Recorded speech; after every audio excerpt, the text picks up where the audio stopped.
اعوذ باللہ من الشیطان الرجیم بسم اللہ الرحمن الرحیم سورۃ الشمس۔ ترجمہ: سورج اور اس کی روشنی کی قسم، اور چاند کی جب وہ اس کے پیچھے آئے، اور دن کی جب وہ سورج کو چمکائے، اور رات کی جب وہ سورج کو چھپا دے، اور آسمان کی اور اس کے بنانے والے کی قسم،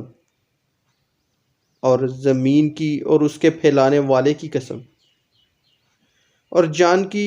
اور اس کی جس نے اسے ٹھیک بنایا، پھر اس کی نافرمانی اور اس کی پرہیزگاری کی سمجھ اس کے دل میں ڈالی۔ بے شک جس نے نفس کو پاک کر لیا وہ کامیاب ہو گیا، اور بے شک جس نے نفس کو گناہوں میں چھپا دیا وہ ناکام ہو گیا۔ قوم سمود نے اپنی سرکشی سے جھٹلایا جس وقت ان کا سب سے بڑا بدبخت آدمی اٹھ کھڑا ہوا، تو اللہ کے رسول نے ان سے فرمایا، اللہ کی اونٹنی اور اس کے پینے کی باری سے بچو۔ تو انہوں نے اسے جھٹلایا، پھر اونٹنی کی کوچیں کاٹ دیں، تو ان پر ان کے رب نے ان کے گناہ کے سبب تباہی ڈال کر ان کی بستی کو برابر کر دیا، اور اسے ان کے پیچھا کرنے کا خوف نہیں۔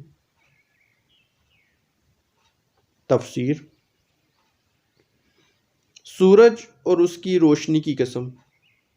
یعنی سورج کی قسم جبکہ اس کی روشنی ظاہر ہو۔ اس صورت میں اللہ تعالیٰ نے اپنی قدرت کی عظمت اور معبود ہونے میں اپنی وحدانیت کا اظہار کرنے کے لیے متعدد چیزوں کی قسم فرمائی، اور یہ چیزیں ایسی ہیں کہ ان کے ساتھ مخلوق عظیم منافع وابستہ ہیں، اور ان میں غور و فکر کر کے ہر انسان اللہ تعالیٰ کی قدرت اور اس کی وحدانیت کے بارے میں جان سکتا ہے۔ اور چاند کی جب وہ اس کے پیچھے آئے، یعنی چاند کی قسم جب وہ سورج غروب ہونے کے بعد نکل آئے، اور دن کی جب وہ سورج کو چمکائے۔ اس آیت کا ایک معنی یہ ہے کہ دن کی قسم جب سورج کو خوب واضح کر دے، کیونکہ دن سورج کے نور کا نام ہے، تو جتنا دن زیادہ روشن ہوگا اتنا ہی سورج کا ظہور زیادہ ہوگا، کیونکہ اثر کی قوت اور اس کا کمال اثر کرنے والے کی قوت اور کمال پر دلالت کرتا ہے، لہذا دن سورج کو ظاہر کر دیتا ہے۔ دوسرا معنی یہ ہے کہ دن کی قسم جب دن دنیا کو یا زمین کو روشن کر دے، یا رات کی تاریکی کو دور کر دے، اور رات کی جب وہ سورج کو چھپا دے۔ اس آیت کا ایک معنی یہ ہے کہ رات کی قسم جب وہ سورج کو چھپا دے اور آسمان کے کنارے ظلمت و تاریکی سے بھر جائیں۔ دوسرا معنی یہ ہے کہ رات کی قسم کہ جب رات دنیا کو چھپائے۔ یہاں تک جو چار چیزیں بیان ہوئیں یہ سب در حقیقت سورج کے چار اوصاف ہیں، کیونکہ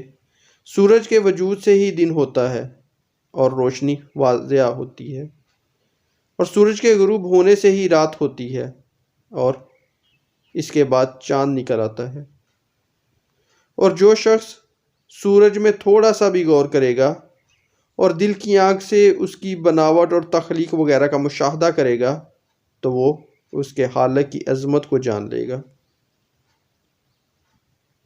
اور آسمان کی اور اس کے بنانے والے کی قسم، یعنی آسمان کی قسم اور اس کی قسم جس نے اسے انتہائی بڑا اور نہایت بلند بنایا ہے، اور اسے بنانے والا اللہ تعالیٰ ہے۔ اور زمین کی اور اس کے پھیلانے والے کی قسم، یعنی زمین کی قسم اور اس کی قسم جس نے اسے پانی پر پھیلایا تاکہ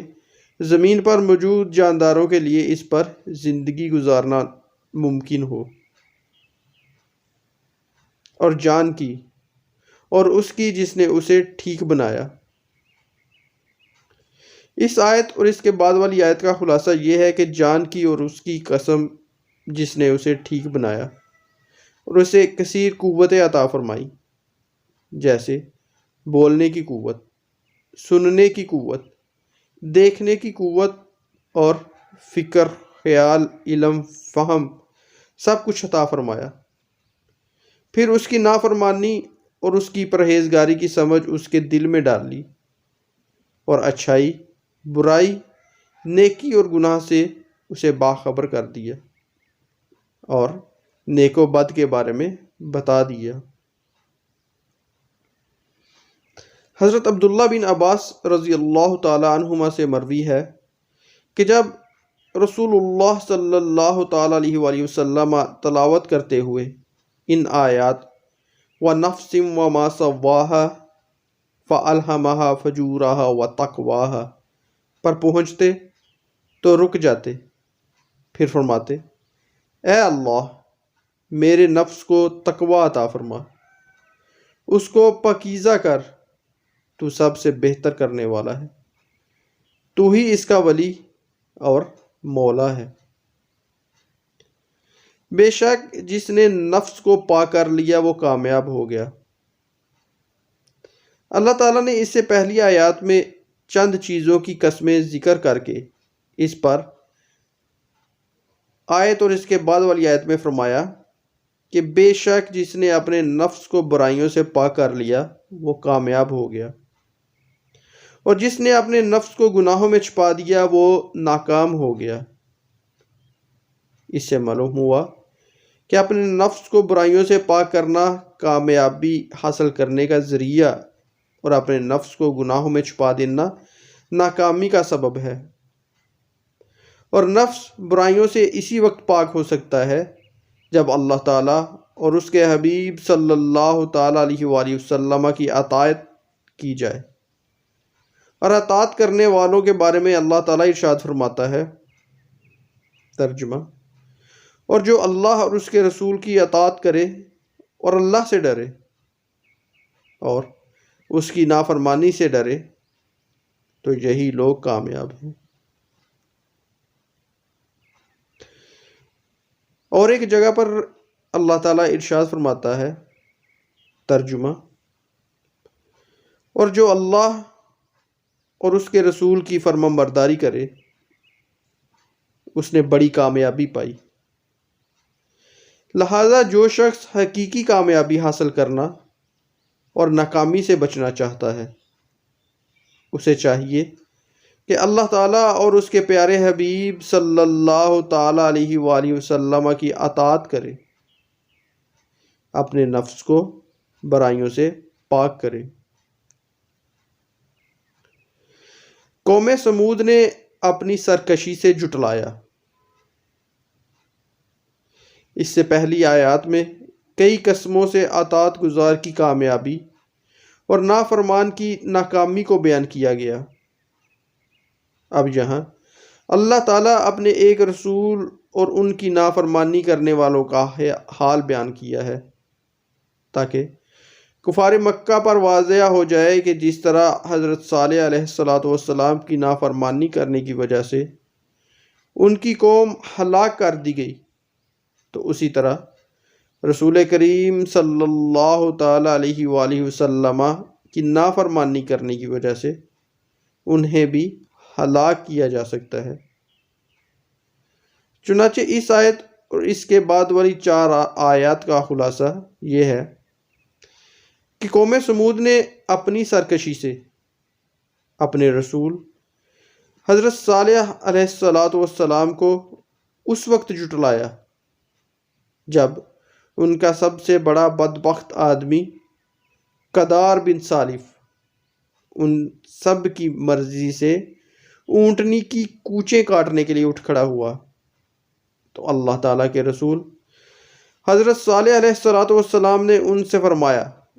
تم اللہ تعالیٰ کی اونٹنی کے در پہ ہونے سے بچو، اور جو دن اس کے لیے پانی پینے کا مقرر ہے اس دن پانی نہ لو، تاکہ تم پر عذاب نہ آئے۔ تو انہوں نے حضرت صالح علیہ السلام کو جھٹلایا، پھر اونٹنی کی کونچیں کاٹ دیں، تو ان پر ان کے رب عز و جل نے ان کے اس گناہ کے سبب تباہی ڈال کر اور ان کی بستی کو برابر کر کے سب کو ہلاک کر دیا، اور ان میں سے کوئی باقی نہ بچا، اور اللہ تعالیٰ کو ان کے پیچھا کرنے کا خوف نہیں، جیسا بادشاہوں کو ہوتا ہے، کیونکہ وہ سب بادشاہوں کا بادشاہ ہے، وہ جو چاہے کرے اور کسی کو اس کے آگے دم مارنے کی مجال نہیں، اور اسے ان کے پیچھا کرنے کا خوف نہیں۔ بعض مفسرین نے اس آیت کے معنی یہ بھی بیان کیے ہیں کہ حضرت صالح علیہ السلام کو ان میں سے کسی کا خوف نہیں کہ عذاب نازل ہونے کے بعد وہ انہیں ایذا پہنچا سکے۔